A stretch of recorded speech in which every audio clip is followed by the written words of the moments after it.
नमस्कार साथीहरु, टेक्निकल सन्दीप च्यानलमा जसलाई स्वागत छ र म सन्दीप मल्ल।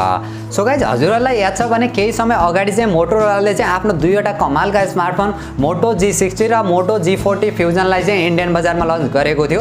दुःखको कुरा चाहिँ अहिलेसम्म भने हामीले नेपाली बजारमा देख्न मिलेको छैन। ओभरअलमा हेर्ने भने एकदमै कमालका स्मार्टफोन रहेका थिए, एकदमै राम्रो प्राइसिङमा पनि देख्न मिलेको थियो। फेरि अर्को एकदमै कमालको स्मार्टफोन मोटो G60s लाई चाहिँ ब्राजिलमा लन्च गरिसकेको छ। ओभरअलमा हेर्ने भने एकदमै कमालको स्मार्टफोन रहेको छ, तर चाहिँ कम्पनीले अलिकति चाहिँ कन्फ्युज गराइरहेको छ, उल्लु बनाइरहेको जस्तो चाहिँ मलाई लागेको छ। सो आज यसैको बारेमा पनि केही डिस्कस गर्नेछु। त्यसैले भिडियो पनि एकदमै इन्ट्रेस्टिङ भएको छ। भिडियो लास्टसम्म हेर्नु होला र त्योभन्दा पहिला चाहिँ यदि आजको भिडियो मन परे भिडियोलाई लाइक गरेर तलपट्टि देख्न सक्नुहुन्छ रातो बटन, त्यसलाई थिचेर च्यानल सब्स्क्राइब गर्नु होला र साथमा रहेको नोटिफिकेसन बेल आइकनलाई दबाएर अल नोटिफिकेसनलाई पनि अन गर्नु होला, ताकि मैले जति पनि नयाँ भिडियो अपलोड गर्छु सबैभन्दा पहिला नोटिफिकेसन हजुरलाई मिल्नेछ। ओके, सो गाइज, अब चाहिँ ढिला नगरी आजको भिडियो सुरु गर्न चाहन्छु र मोटो G60s को बारेमा कुरा गर्ने हो भने सबैभन्दा पहिला चाहिँ म यसको डिजाइन, डिस्प्ले र बिल्ड क्वालिटीबाट चाहिँ सुरु गर्न चाहन्छु। 6.78 इन्चको full HD plus IPS LCD display 120 हर्ट्जका साथ देख्न मिल्दैछ। 240 हर्ट्जको चाहिँ टच स्याम्पलिङ रेट देख्न मिल्छ भने HDR10 को पनि सपोर्ट रहेको छ। पछाडिपट्टिको डिजाइन चाहिँ प्लास्टिककै देख्न मिल्छ, प्लास्टिककै फ्रेम देख्न मिल्छ र ओभरअलमा हेर्ने हो भने डिजाइन, डिस्प्ले र बिल्ड क्वालिटी चाहिँ डिसेन्ट खालको चाहिँ मान्न सकिन्छ। यहाँनिर चाहिँ अलिकति म कन्फ्युज भएको छु, किनभने जुन प्रोसेसर यो स्मार्टफोनमा युज गरेको छ त्यो प्रोसेसरले चाहिँ 120 हर्ट्जको हाई रिफ्रेश रेट चाहिँ सपोर्ट नै गर्दैन। जो यसमा दिएको छ यसलाई बडी नै हाइलाइट गरिरहेको छ, 90 हर्ट्जसम्मको मात्र रिफ्रेश रेटलाई चाहिँ सपोर्ट गर्छ। त्यसकारणले चाहिँ यहाँनिर चाहिँ कम्पनीले चाहिँ कन्ज्युमरहरूलाई अलिकति उल्लु बनाइरहेको जस्तो चाहिँ मलाई लागेको छ, किनभने यो अलिकति कन्फ्युजन हुने खालको पनि छ। स्यामसङले पनि गरेको थियो केही समय अगाडि, स्यामसङ ग्यालेक्सी M32 मा स्यामसङ कम्पनीले पनि गरेको थियो यो कुरा, त्यति धेरै बाहिर चाहिँ आएको थिएन। र सफ्टवेयरको बारेमा कुरा गर्ने हो भने एन्ड्रोइड 11 देख्न मिल्छ र युआई को कुरा गर्ने भने चाहिँ मोटोरोलाको आफ्नै माई यूएक्स युआई देख्न मिल्छ। एन्ड्रोइड एक्सपिरियन्स पनि बब्बाल देख्न मिल्नेछ, किनभने यसमा कुनै प्रकारको पनि एड र ब्लुटुथ चाहिँ देख्न मिल्दैन। स्टक एन्ड्रोइडको चाहिँ एक्सपिरियन्स हामीले यसमा देख्न मिल्नेछ भने यसको प्रोसेसरको बारेमा कुरा गर्ने हो भने प्रोसेसर पनि एकदमै राम्रो नै मान्न सकिन्छ, जो मिडियाटेकको हेलियो G95 वाला प्रोसेसरका साथ चाहिँ ब्राजिलमा लन्च भएको छ। ओभरअलमा हेर्ने भने एकदमै राम्रो नै मान्न सकिन्छ, तर यसमा चाहिँ अलिकति बडी हिटिङ इस्यु चाहिँ देख्न मिलेको थियो। हजुरहरूलाई याद छ भने केही समय अगाडि Xiaomi को Redmi Note 10s देख्न मिलेको थियो सेम प्रोसेसरका साथ, धेरै जसो त्यसमा प्रब्लम चाहिँ हिटिङ इस्युकै देख्न मिलेको थियो। र ओभरअलमा कुरा गर्ने हो भने 2.05 GHz को चाहिँ पिक क्लक स्पिड देख्न मिल्छ र Cortex A76 को चाहिँ CPU देख्न मिल्छ।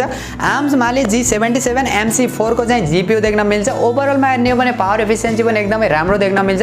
गेमिङका लागि एकदमै कमालको प्रोसेसर रहेको छ। मैले अघि पनि भने अलिकति हिटिङ इस्यु चाहिँ बढी देख्न मिल्छ, तर हामीले जुन प्राइस सेगमेन्टमा देख्न मिल्दैछ त्यो प्राइसिङलाई हेर्ने हो भने चाहिँ राम्रै प्रोसेसर चाहिँ मान्न सकिन्छ। भने यसको क्यामेराको बारेमा कुरा गर्ने हो भने चाहिँ हामीले ब्राजिलमा चाहिँ पछाडिपट्टि 4वटा क्यामेराका साथ चाहिँ देख्न मिलेको छ, तर हाम्रो नेपाली बजारमा या इन्डियन बजारमा आउँदासम्म चाहिँ ट्रिपल क्यामेरा सेटअप आउँछ भन्ने कुराहरू चाहिँ आएको छ। तर ब्राजिलमा भने हामीले क्वाड क्यामेरा सेटअपका साथ देख्न मिलेको छ, जो यसको मेन क्यामेरा चाहिँ 64 मेगापिक्सलको प्राइमेरी सेन्सर, सेकेन्ड क्यामेरा 8 मेगापिक्सलको अल्ट्रा वाइड सेन्सर र थर्ड क्यामेरा चाहिँ 5 मेगापिक्सलको माइक्रो सेन्सर र फोर्थ क्यामेरा चाहिँ 2 मेगापिक्सलको डेप्थ सेन्सर देख्न मिल्छ भने यसको अगाडिपट्टिको सेल्फी क्यामेरा चाहिँ 16 मेगापिक्सलको देख्न मिल्छ। ओभरअलमा हेर्ने हो भने क्यामेरा फिचर र क्वालिटी पनि राम्रै मान्न सकिन्छ। पछाडिबाट हामीले 4K भिडियो रेकर्ड गर्न सकिन्छ 30 FPS मा, अगाडिबाट भने 1080 पिक्सलको भिडियो रेकर्ड गर्न मिल्नेछ 30 FPS मा। ओभरअलमा हेर्ने हो भने फोटोग्राफीका लागि, भिडियोग्राफीका लागि चाहिँ राम्रै स्मार्टफोन चाहिँ मान्न सकिन्छ। र अरु फिचर र अरु सेन्सरहरुको बारेमा कुरा गर्ने हो भने 3.5 mm को हेडफोन ज्याक पनि देख्न मिल्दैछ, जो एकदमै राम्रो कुरा पनि रहेको छ।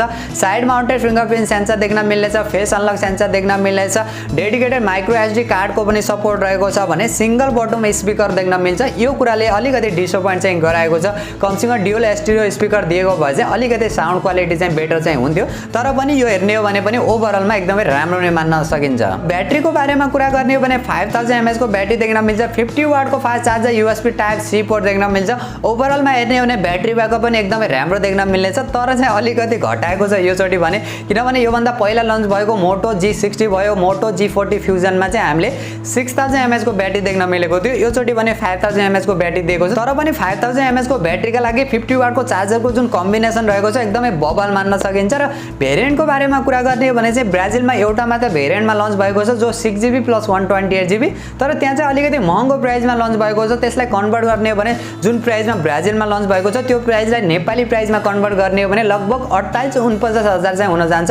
सो त्यसकारणले त्यो एकदमै महँगो नै मान्न सकिन्छ। त्यो प्राइसमा त पक्कै पनि हाम्रो नेपाली बजारमा बजारमा देख्न मिल्ने छैन। हाम्रो नेपाली बजारमा चाहिँ लगभग 30 देखि 35 हजार को प्राइस सेगमेन्टमा चाहिँ यो स्मार्टफोन देख्न मिल्ने छ। यदि 6GB प्लस 128GB वाला लन्च भयो भने अहिले नेपाल लन्च डेटलाई लिएर भने कुनै अपडेट चाहिँ आएको छैन। जुन दिन आउँदैछ त्यो दिन चाहिँ हजुरहरूलाई यसको डेडिकेटेड भिडियो बनाएर पनि केही इन्फर्म चाहिँ गर्नेछु। सो गाइस यही थियो मोटो G60s को ओभरअल डिजाइन फिचर र स्पेसिफिकेसन र मेरो पर्सनल ओपिनियनको बारेमा कुरा गर्ने हो भने यदि यो स्मार्टफोन नेपाली बजारमा 30 देखि 35 हजार को बीचमा आयो भने चाहिँ एकदमै बबाल स्मार्टफोन चाहिँ मान्न सकिन्छ। तर त्योभन्दा माथि गयो भने चाहिँ डेफिनेटली त्यति राम्रो चाहिँ मान्न सकिन्न। अब त्योभन्दा सस्तोमा पनि लन्च गरिदिन सक्छ।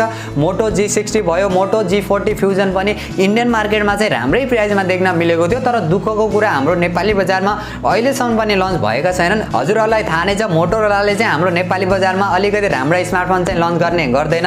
नराम्रा स्मार्टफोनहरू चाहिँ लन्च गरेको छ। 5G स्मार्टफोन 1 वर्ष अगाडि नेपाली बजारमा लन्च गरेको छ, त्यो कुनै अर्थ नै रहँदैन। सो हजुरहरू भने मोटो G60s लाई लिएर कति एक्साइटेड हुनुहुन्छ र यो स्मार्टफोन चाहिँ हाम्रो नेपाली बजारमा लन्च हुनुपर्छ जस्तो लाग्छ कि लाग्दैन? यदि भयो भने चाहिँ कुन प्राइसमा लन्च हुनुपर्छ जस्तो लाग्छ त्यो पनि कमेन्ट गर्नु होला। र यदि आजको भिडियो मन परे भिडियोलाई लाइक गरेर तलपट्टि देख्न सक्नुहुन्छ रातो बटन, त्यसलाई थिचेर च्यानल सब्स्क्राइब गर्नु होला र साथमा रहेको नोटिफिकेसन बेल आइकनलाई दबाएर अल नोटिफिकेसनलाई पनि अन गर्नु होला ताकि मैले जति पनि नयाँ भिडियो अपलोड गर्छु सबैभन्दा पहिला नोटिफिकेसन हजुरलाई मिल्नेछ।